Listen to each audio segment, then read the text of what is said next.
All right, welcome back to another episode of EventHubs Talking Block. I am John Catalyst Gray, and with me as always is John Velociraptor Guerrero. You are fired up today. What was that man. last one? Oh, Santa hat. Santa, yes, yeah. yes. I love the hat, man. I'm pretty fired up too after a weekend of Street Fighter 6 beta. Okay, obviously that's what we're getting into here. I think we should jump right into it.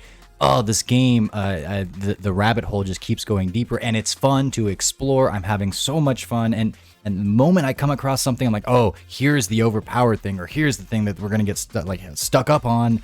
Something other comes along, and it's like a counter or some kind of a solution, and the rabbit hole goes deeper, and I'm loving it. I'm loving it. Everything except for the box art is great about this game so far. So. Yeah, I like how you said it. Everything is fun.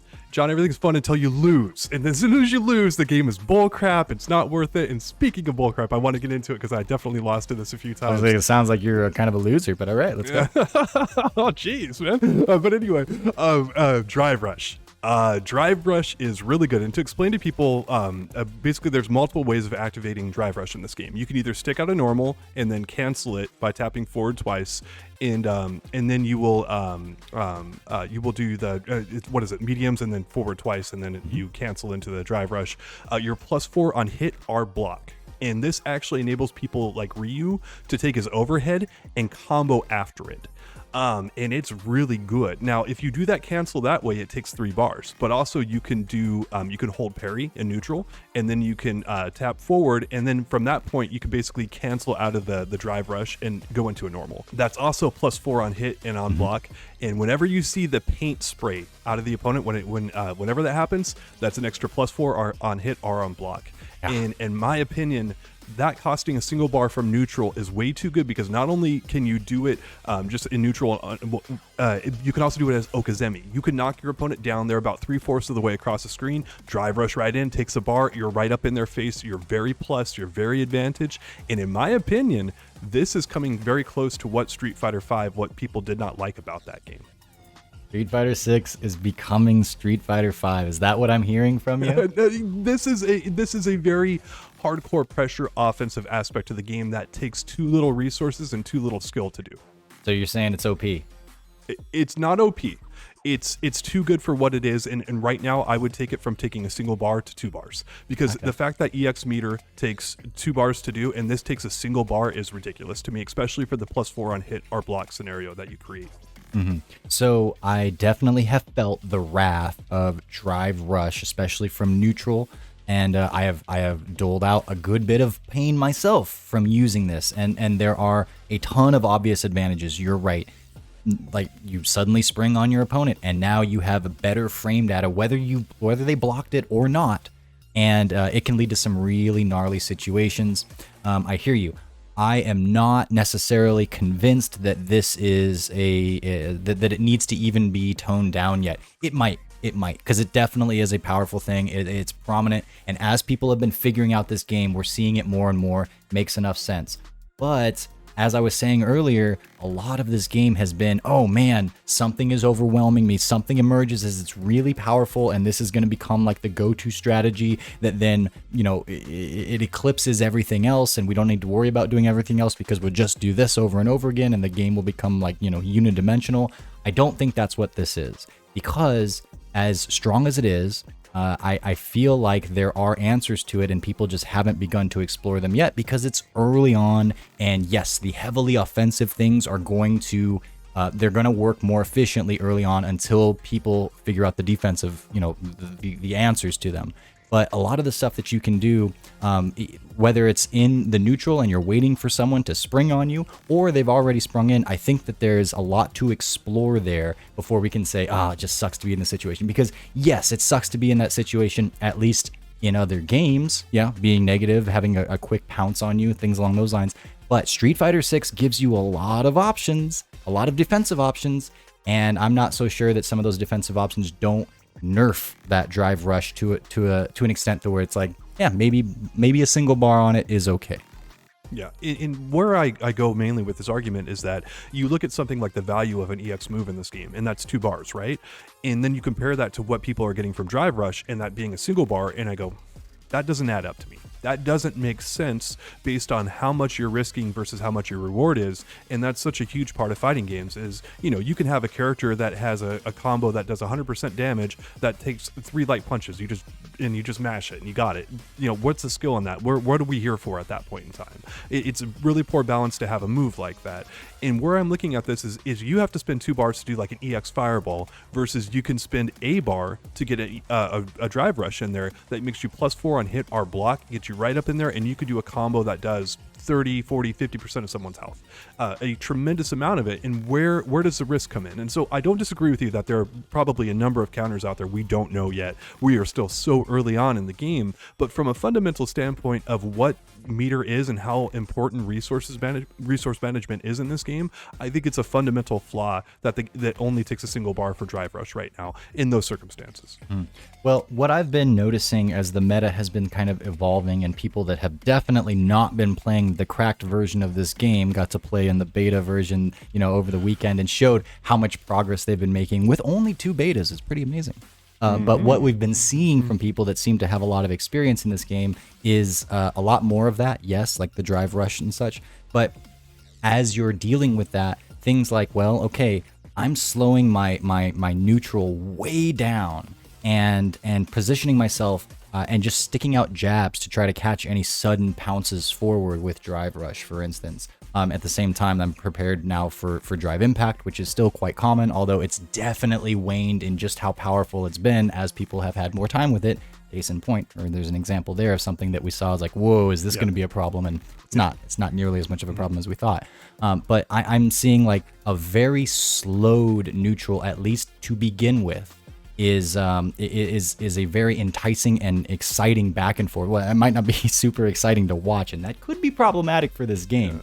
But the slowed down neutral is something that, you're just sitting there putting up a wall and stopping people from dashing forward. And if they do, hey, they're going to run into one of your buttons, and then you get to do all of that damage right back to them instead. And they just spent that 1 bar to do that forward dash. So I'm seeing answers as we move forward through this, despite the fact that, yes, that is quite powerful in and of itself. But even when you get up, if someone gets up on you, you still have the option to, I don't know how many, you probably count on one hand how many times you saw a drive reversal. That's something that people haven't really started throwing into the equation yet, and what's that going to look like.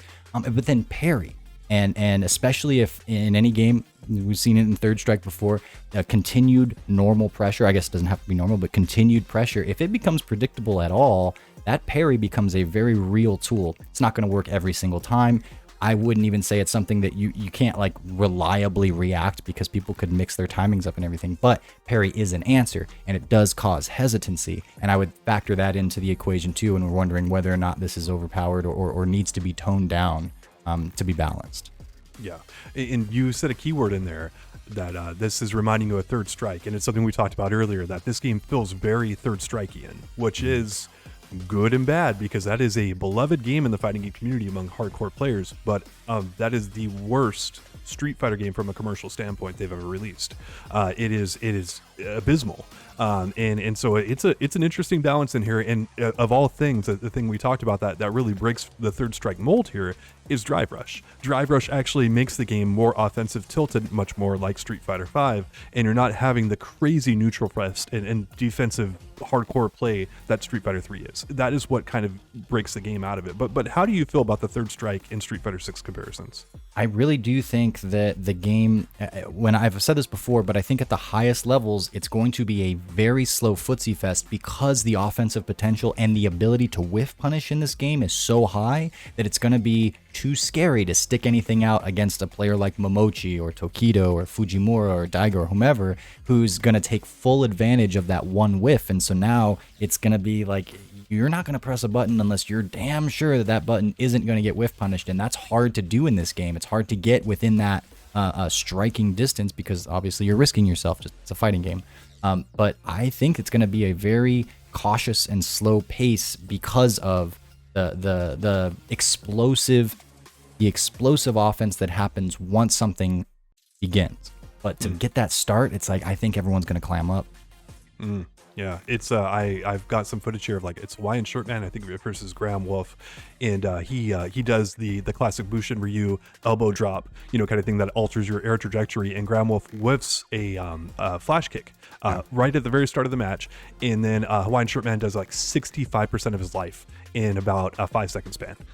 Kimberly gimmicks too. The two people that I've played the most in this game, Dream King being one of them, Kimberly air gimmicks are frustrating, and that was one of the things where I was like, she can do anything from the air, and yes, sometimes I'm going to hit her with the DP, but a lot of times she's going to make that DP whiff, and my benefits of hitting a DP versus her benefits of getting a DP punish on me are just not, like, that's a crappy thing, and if she can just do this whenever, that's a huge disadvantage. Well, lo and behold, there are like a lot of Kimberly seems to be gimmicks, and I would go as far as to say she might be the worst character of the 8 that we have thus far, and that's kind of changed since our last time with the beta.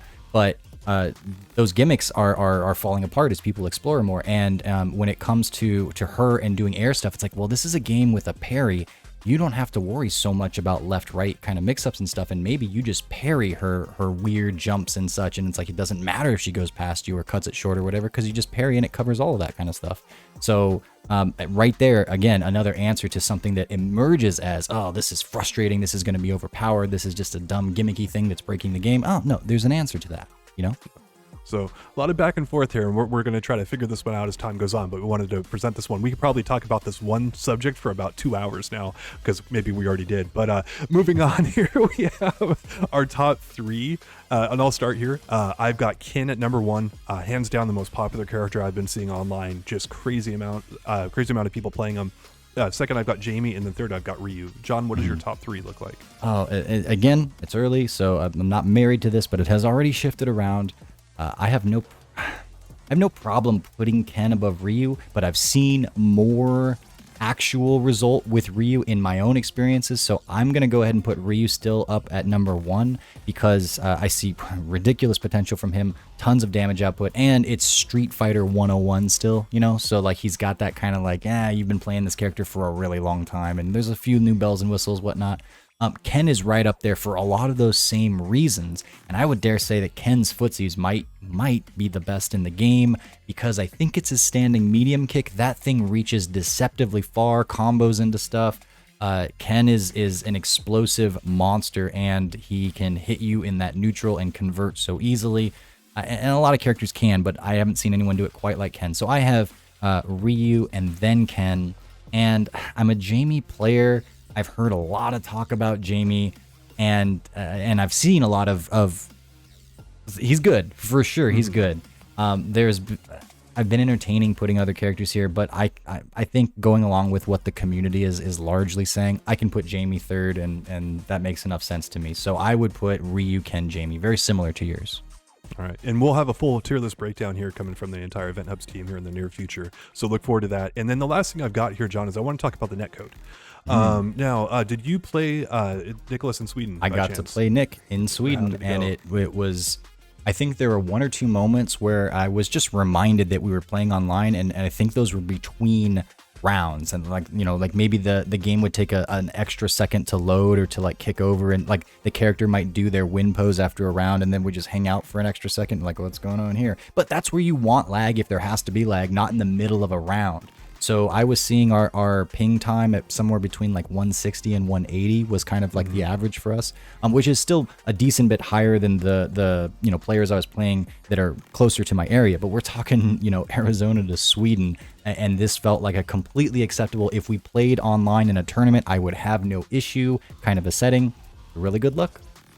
Yeah, you'd have no issue unless you lost. Then it's like, the latency. Then it'd be a great option select.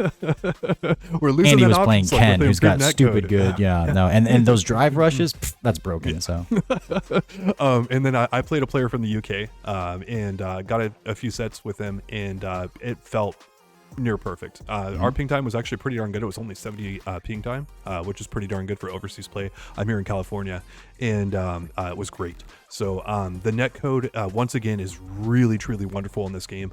It might even be updated further here because we've got another 5 months until release. So that's pretty much everything I've got. John, do you got anything to tell the people? Everything continues to go really well with this game. They're going above and beyond. I was watching a video, I think it was Globku, which you guys check out Globglue, but he was saying things like, we didn't need, or we wanted frame data in the game. Street Fighter 6 gave us frame data with like an active meter that fills up and shows you and displays above your character's head, so you can really get to know this kind of stuff. And there's a handful of other examples where they've gone not only hitting the bar that they weren't hitting last time, they've gone above and beyond, and it continues to feel that way in this game. I wish it was more than 3 days. We're all sitting here jonesing for more Street Fighter 6 because it's so fun to explore and play. Yes, there are those moments of losing and frustration, but the one thing I noted, and I said this to my wife even, it's like, yeah, there are moments where I'm still getting upset because it sucks to lose, of course, and you want to win, yada yada. But when I'm coming away from those moments,